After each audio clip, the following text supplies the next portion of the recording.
everybody, welcome to my channel. My name is Sharon, and this is a channel that is dedicated to all things related to narcissism. Some of you may have seen the community post I made yesterday where I told you that I was suffering from depression. I was anxious. It wasn't a good time for me. Now, that isn't typically how I am. Usually, thank God, I have good mental health. Lately, though, the last week and a half ago, it's been very, very difficult. No, it's been difficult because it's been related to something. So it's not like I feel this just for no reason. But still, it's very difficult. And I know many people who have dealt with a narcissist can understand that depth of agony.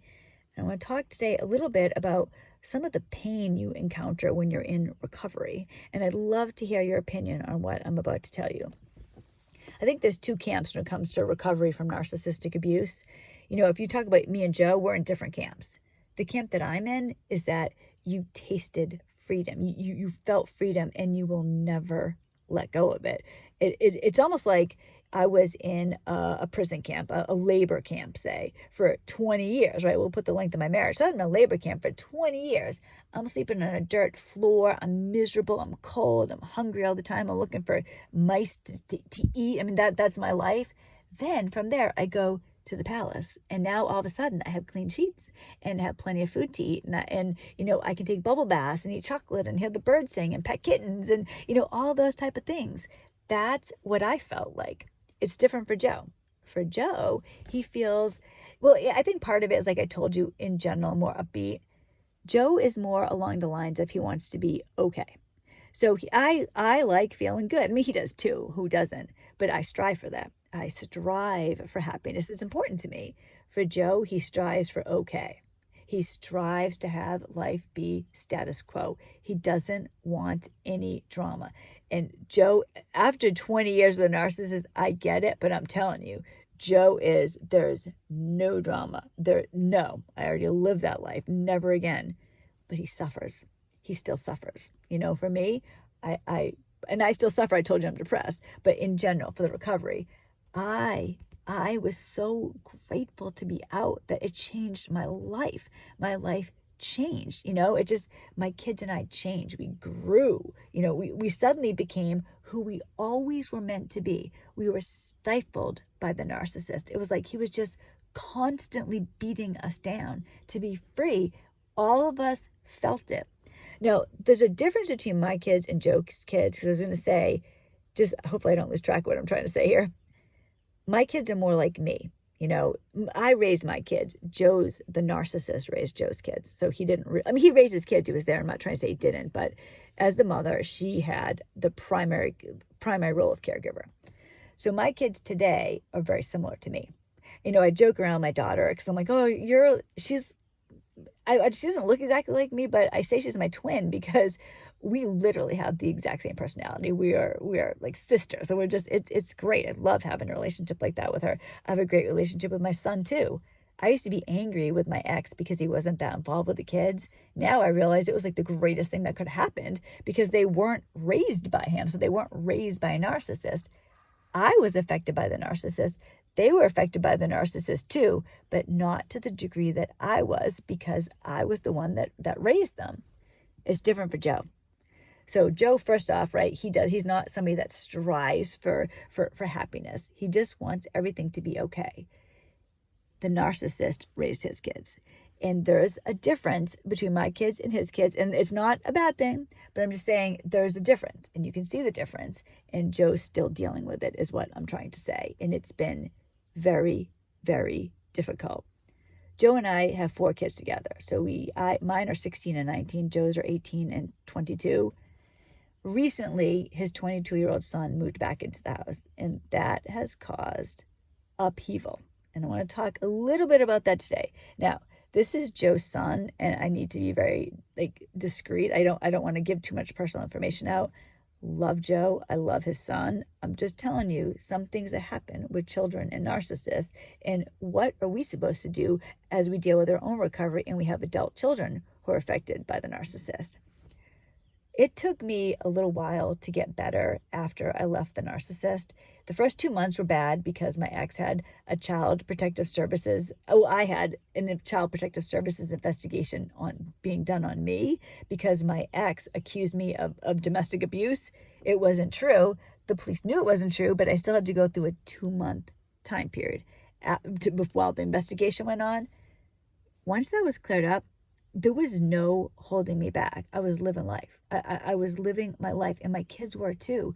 The three of us, no, we had some bad times, and many of you know when I had to leave, like literally flee New Hampshire on Christmas, leave the state, cross the border so my children could be safe from my ex. That did happen. I did sleep with a gun next to me every single night when I lived in New Hampshire.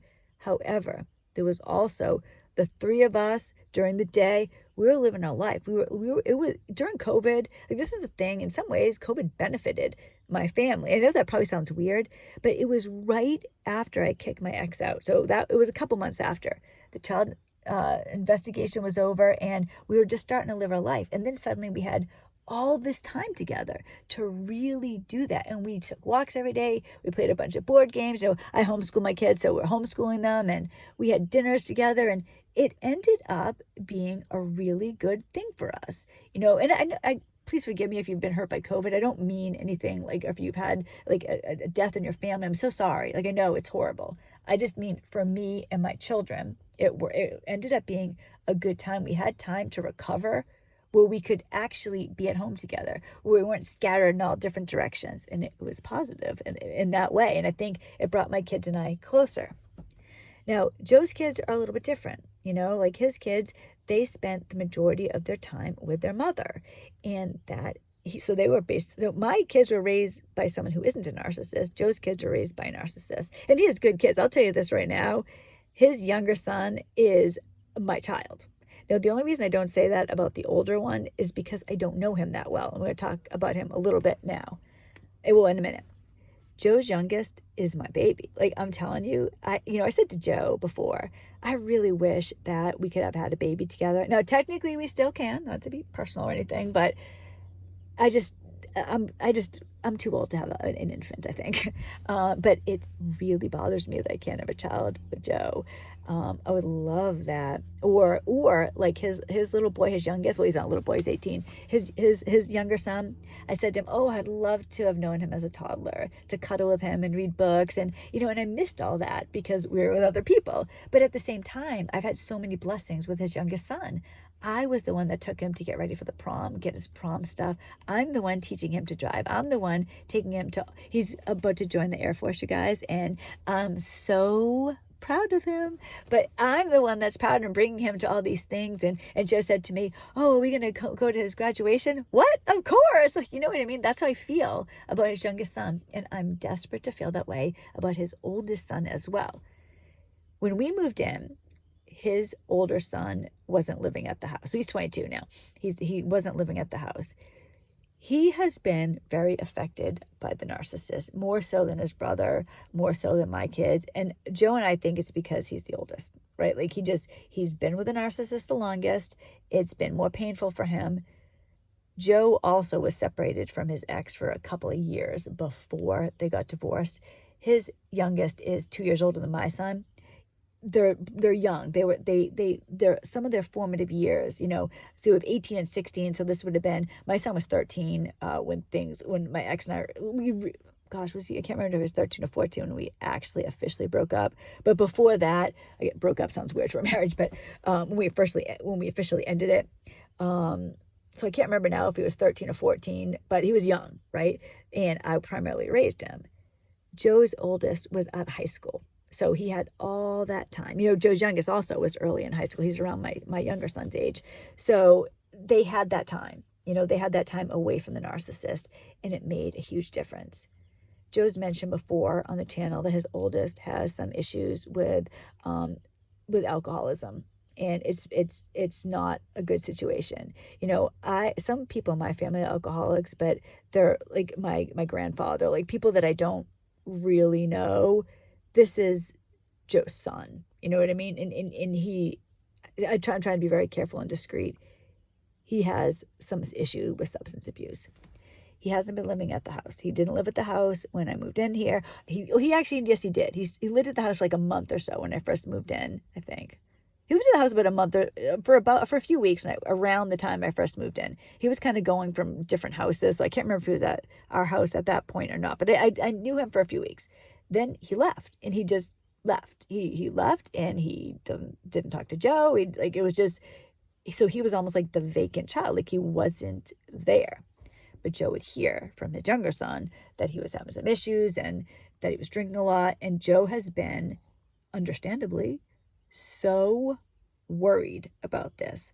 So Joe has a rule at the house, which, of course, right? I mean, this sounds stupid. Like, I'm sorry, not stupid, but it sounds like, well, of course, who wouldn't have this rule at their house? There's no drinking or drugs in the house. Now, that is, like, I am of age, so I could have wine or whatever, but I'm just saying the kids aren't drinking or doing drugs, and if they are, they're out. Joe's son came home, and many times when he was here, not doing too good, that he wasn't sober. Finally, he and his brother got into a fight, and his son decided to move in with his mother. Because of that, Joe hadn't really seen his son, and he kept trying to reach out to his son. He was always reaching out to his son. His son wasn't really reaching back to him until a couple weeks ago. Now his son has said that he wants to move back into the house, and he is. He's living at the house, and he's dealing with an issue with alcoholism. Now, he's not drinking. It's cool. It's good. But there is, guys, the upheaval in the house is incredible. 2 weeks ago, Joe and I were living this life where I couldn't believe how good it was. It was incredible. We were moving along. The kids are doing great. Paris is going to college. She finished her first semester. She got straight A's. My son is doing so much better than he was. He's almost done with school. Although for him, I'll tell you this, I homeschool my son. He is on a non-stop mission at this point to be done with school. So every day I hear the same thing from him. Do I have to do this? Why do we have to do this? Can't we just stop now? I know enough, blah, blah, blah. So that's my life with my son right now. It's a little bit annoying, but he's almost done with school. He's doing good.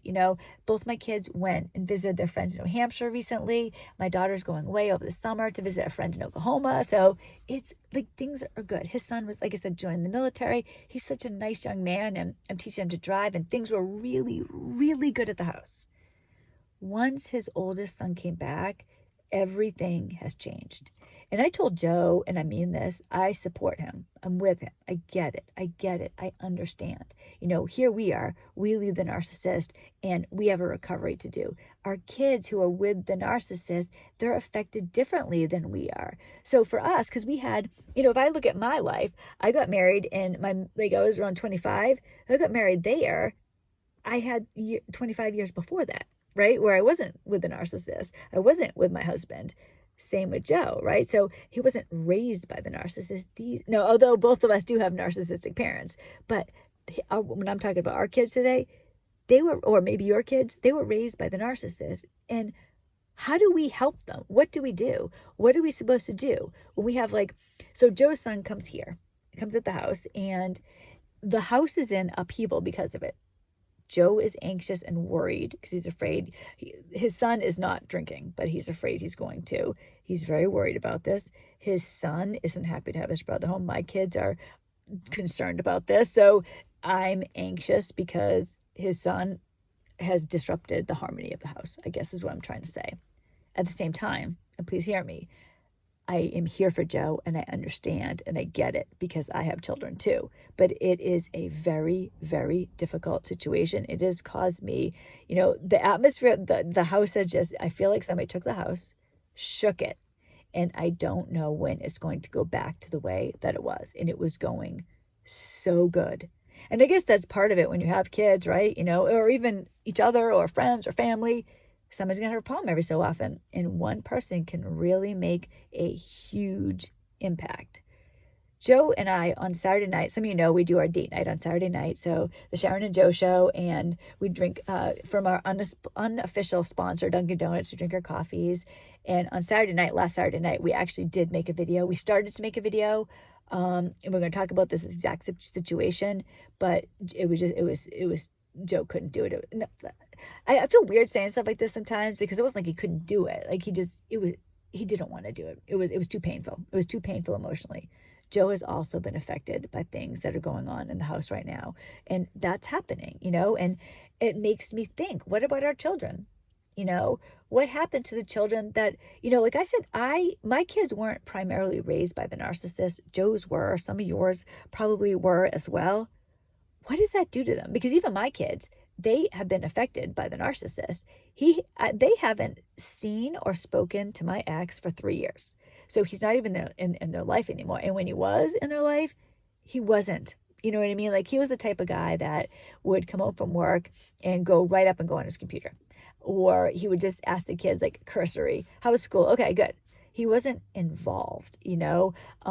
So it was different. It's different for a lot of you guys. It was different for Joe, but my kids were affected even with that minimum. So I can actually imagine how bad it would be. It would probably be like Joe's son. And it's so hard. And the thing is, he's a sweet man. Like, I told Joe, I love your younger son. I love him. He's my child. I consider him my child. If people ask me, I tell people I have 4 kids. I mean, that's real. I don't know his oldest son that well, but I want to. But the upheaval in dealing with an adult with mental health challenges, what do you do? Is this what happens to our kids? What responsibility do we have to them?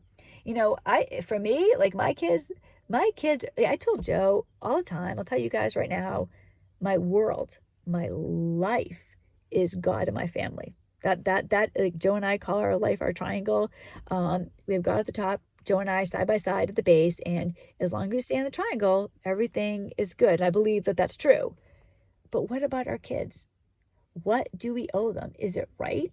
Should we have our troubled adult children come back in and try to heal them? Should we help them outside the house?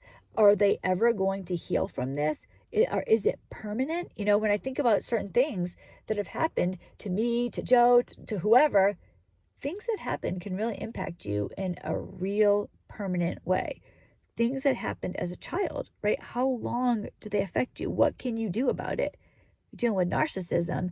You're dealing with demonic activity. That's my personal belief. How can we fight demonic activity in somebody else? How can we save somebody who is experiencing this? What can we do? Are we doomed? I mean, what about our children who aren't healing in a good way? What do we owe them? What do we need to do? What can we do? Is there anything we can do? Tell me. So I want to tell you, this is what's going on. Joe and I likely will speak about this in the future. Like I said, we were going to do it the other day, but it was too much. There's a lot of anxiety in this house, and it's very difficult. I'm not happy. Joe's not happy, and it's not with each other. We're good. It just, to have somebody in the house who has such severe issues and is trying to live as an adult for the first time when they're already 22 is a challenge. And I just, tell me, what should we do? What can we do? We want to help him. We want him to get on his feet. I want that. Joe wants that. But what about everybody else in the house? Like, is it okay if everybody is affected in a negative way, and the person with the problem is a person who's been rude and horrible is the person that gets to change everything for everybody else? Is that fair? I don't know. Like, I don't know. My personal belief, I'll tell you, but I want to hear yours too, is that I understand where Joe's coming from. I get it. I respect it. I admire him as a father. He's a fantastic father. But I don't know that he himself can heal his son, that him just being at the house is the best thing for him. I don't know. Is the halfway house better? Is it better for him to be, maybe it's better for him to be here. Maybe it is. Like, maybe this is the best possible place for him. Sometimes things that seem bad at first end up being the best thing that ever happened to you. And I'm open to that, and I'm willing to do it. And I told Joe, look, I'm behind you. Like, I'm behind you. We had some talks, and I wasn't real happy at first, but it's okay. Like, it is okay now. But it does affect me. It affects everyone in the house, and it's changed things dramatically. I'm telling you guys, 2 weeks ago, we were living in bliss, and now it is anything but. And does that keep happening? Are we still revisited by the narcissist forever? Whether it's the narcissists themselves, the children they raise, like friends that you used to have that sided with the narcissist. I don't know. Like, we're living in a different world now once we're away from the narcissist. But what about the attachment to the narcissist, whether us or our kids? So tell me, Tell me what you think, because I'd love to hear it. And like I said, Joe and I will probably make a video about this at some point when he feels a little bit better about it. But in the meantime, let me know what you think. I hope you guys have a great day. I'll be talking about this a little bit more because there's a few other things as well. And there's some things connected to this also that I'm going to talk about. I am better today, but it's been very, oh, you guys, to feel this depth of pain, it isn't cool. So I'm going to sign off with that. I hope you guys have a great day. Thank you so much for listening to me rambling here. I'm trying to make sense of what's going on. And you guys are kind of, in a way, doing YouTube is like therapy, right? I kind of work things out on YouTube, and I hope I help somebody. Maybe somebody else is experiencing this too. And you could tell me what happened, what you did. I'd be definitely willing to hear that. I want this to succeed, but I'll be honest with you, I'm afraid. So I will see you next week. I'll see you on Monday. Might be with Joe, might not. Not sure. It depends how the weekend goes. But I hope you guys have a wonderful day. Bye.